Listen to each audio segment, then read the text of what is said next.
Denzel Washington is back as Robert McCall, and he's making bank at the box office. Here's everything you need to know about The Equalizer 3. At the box office, The Equalizer 3 has no equals. The latest installment in the trilogy debuted at number 1, making $34 million over its first weekend. Fans are calling the movie a perfect return to form for Denzel. The Equalizer 3 has even earned the highest Rotten Tomatoes score of any of the 3 movies so far. The Equalizer 3 reunites Denzel and Dakota Fanning.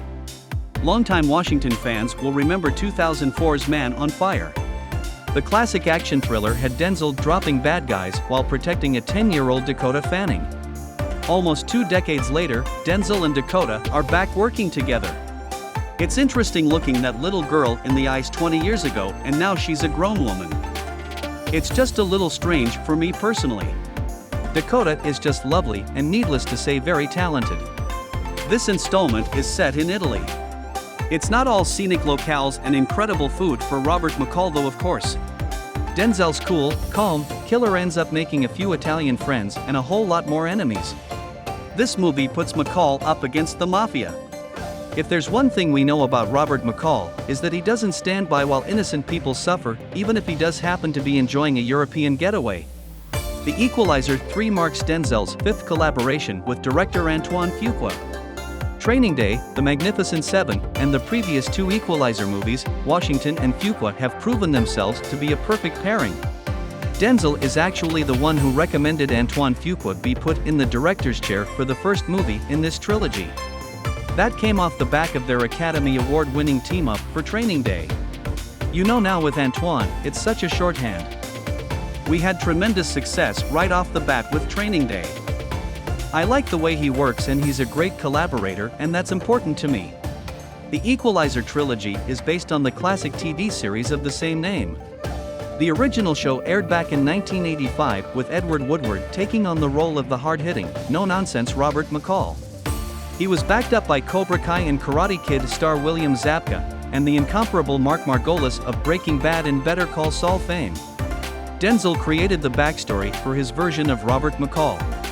The Equalizer might be based on a classic show, but when the 2014 movie adaptation began, there was no specific backstory for the lead character.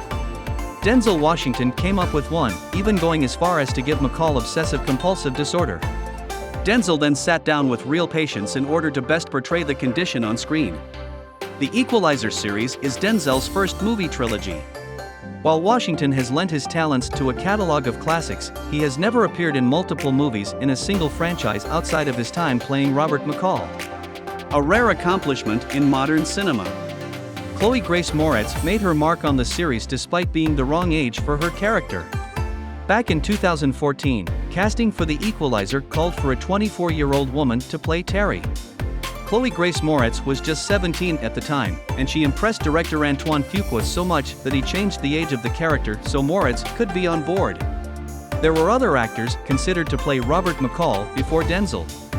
Specifically, everyone's favorite gladiator, Russell Crowe, and the Scottish star of 300, Gerard Butler. Denzel Washington's son is also a movie star.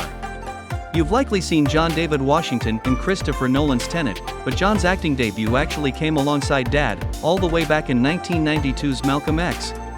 If The Equalizer 3 happens to be the final movie in which Denzel portrays the resourceful and relentless Robert McCall, then who better to take over the role than Denzel's own son? Thanks for watching. Which Denzel Washington character do you think is his all-time best?